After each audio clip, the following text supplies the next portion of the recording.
Welcome back, friends, to the shop. Yesterday the boys were down mowing the lower pasture with the flex wing, and they had a major hitch malfunction. Let's take a look at what happened and see if we can go about getting this sorted out today.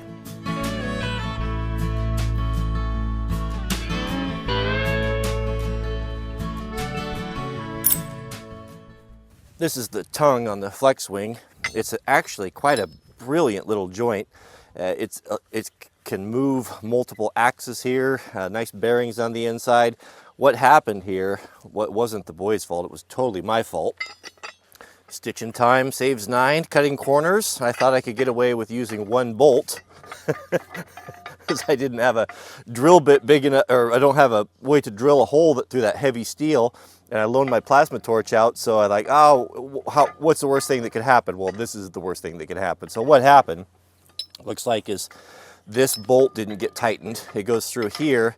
It fell out somewhere in the field, never to be found again. Unless, of course, you need to kneel down and tie your boot, then you'll kneel red on it. Yeah, we know how that goes. So this got all augured out here, and then something got jacked up and twisted around, and this huge half-inch, it's probably half-inch steel there, maybe 5/8, bent. So a lot of force on that. So we're gonna have to get this sorted out. What we need to do now is to straighten this and get this bolted down with 2 bolts. The irony is, it says right there, don't use without both bolts. Let's take it inside and see if we can get that straightened out. It's not every day you get to break out the 3/4 inch drive socket set. Look at that, a fine tooth 3/4 inch driver.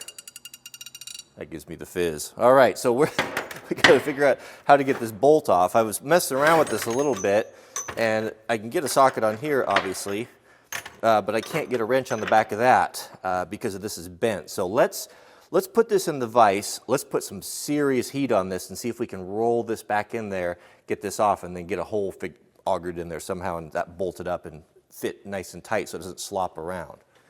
This is my oxygen propane torch set. I don't know why I ended up with propane. I originally started with oxyacetylene, and my old torches, I think, just wore out or something, and I went to the welding shop, and the guy sold me on propane and oxygen, and I can't remember why. I've used it to this, to this day. I think maybe he said it was hotter and cheaper or something. I don't know. One of the handiest things Granddad made was this old torch stand. I was looking at this earlier, and I couldn't figure out what he used for the base on this. Is it a flywheel, or was it some sort of, it looks like, almost like, could look like a brake drum of some sort, but I have no, probably something off an old Model T. But when I was a kid, Granddad would make these little spark plug cars. I think I shared these with you before, out of just nuts and bolts, and I would paint them up, and I don't know if we sold them, or if he sold them or just gave them away, or what it was, but that was always kind of a fun thing to do. And he built this torch holder to hold it. Looks like it's been some time since I used the old torches. So on your oxyacetylene setup, basically you have 2 gases. It could be oxygen and acetylene, or oxygen and propane. Seem to work just as well. So when you turn your bottle on, when you see these 2 gauges, it's pretty simple. One of them just gives you the pressure of the tank. It's like a gas gauge, tells you how much oxygen is left in there. And the other one is what you control how much pressure. Same thing here on the propane. You see we got plenty of propane there. That gauge is going bad there, isn't it? That's odd. So is it still gonna work? Is it just cosmetic here? Oh, so we're gonna need to replace that. I don't think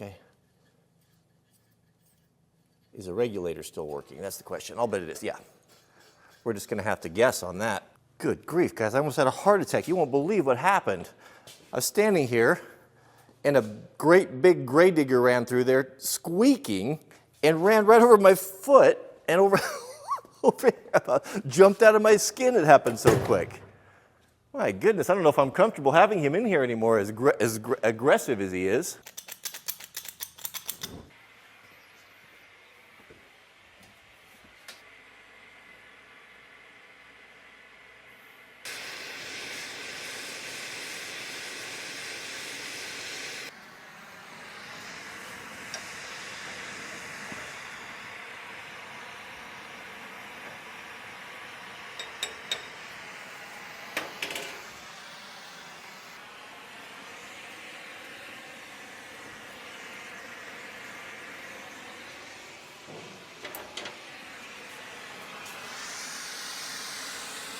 Now we're getting close, guys. Getting into that cherry red. A couple more minutes here and we'll try to straighten that out. That takes a lot of heat. That's a pretty good chunk of steel right there. This is why that stand is so handy, when you can kind of heat things up and you don't have to hold it and keep it focused on one spot. Let's see if we can start to move that a little bit. Oh yeah.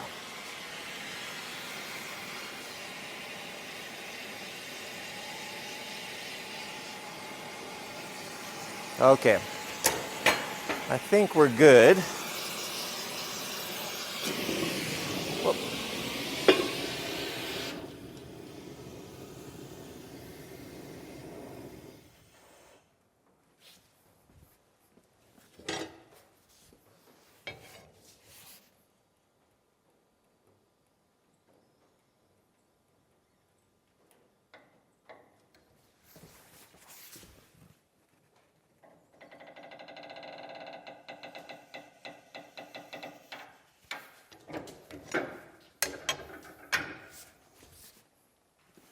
Make sure we didn't deform our hole there. It looks good.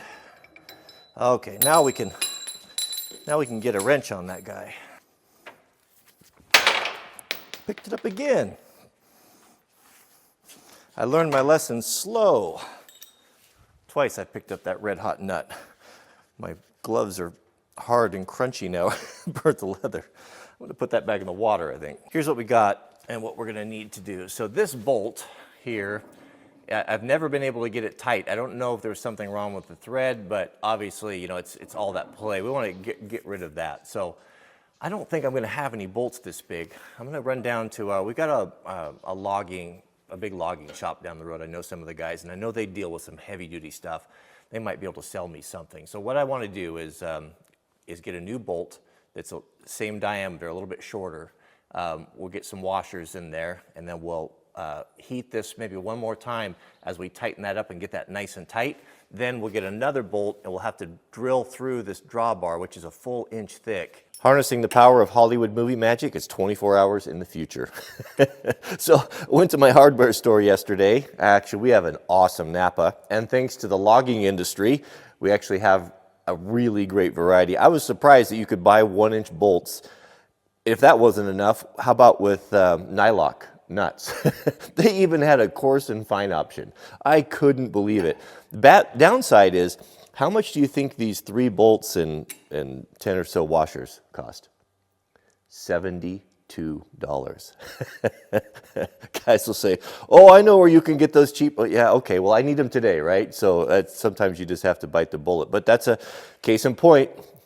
When you cut corners, it ends up costing you in the end. So let's take a look at what we're going to do, and then we'll get started on that drilling that big thick hole. This drawbar has a series of holes in it. Unfortunately, nothing lines up there. So what we'll do is we'll push this to the extreme forward so that when you're pulling a heavy mower, you're up against the bolt, up against this shoulder of the steel, and you're not relying on the bolts to hold everything like that. So we'll center this on here, and we are going to we got a 3/4 inch bolt, right? So we're going to need to make a 13/16 hole somewhere in there, approximately in the middle. There are several ways you could get a hole through here. You could torch it, you could use a plasma torch, a acetylene torch. Good grief, my neighbor told me he had something like this. He heated it up in his forge and drove a hole through it with a drift. So that's really hardcore. I'm going to use an electric drill press. An electric drill press has an electromagnet on it. If you see back here, 2 switches, you turn the switch on and it arms a magnet and sucks itself down. So powerful are these magnets that you could stick this overhead like a girder or an I-beam. They're really popular with truck fitters, guys that are equipping like semis with custom beds on it.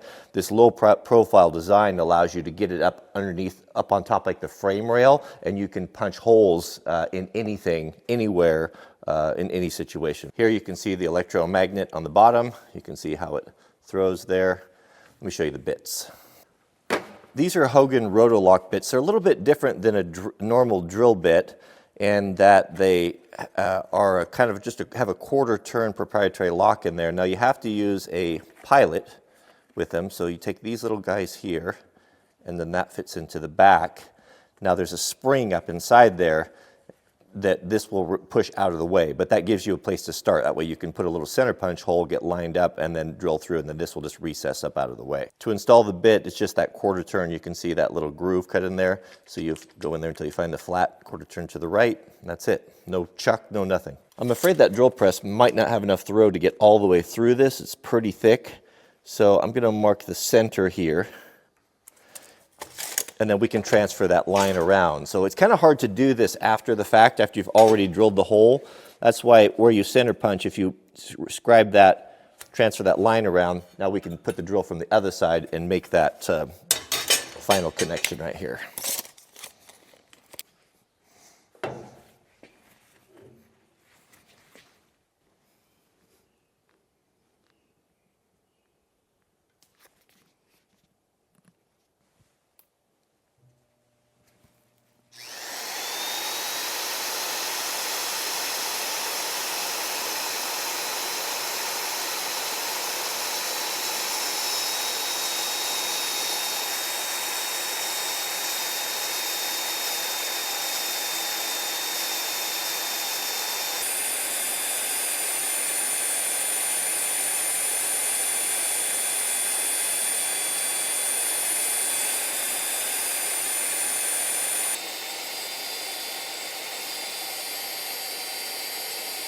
One of the reasons these bits are so effective is you can see you're not cutting like a traditional drill bit, you're not cutting the whole piece of steel.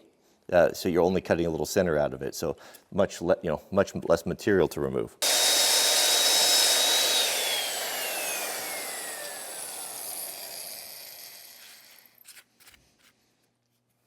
Here's the core.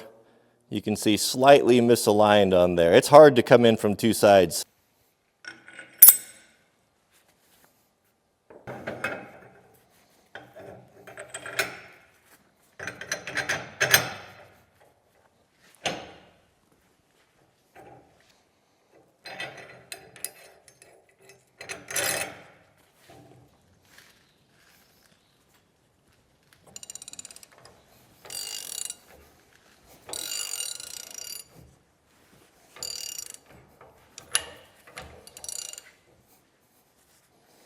And a brand new bolt for the cross pin. And a locking nut. Your locking nuts have that nylock on there, aviation style. They rarely will they ever come loose. Is there anything better in life than putting something right? Man, if this doesn't give you the fizz, you're un-American.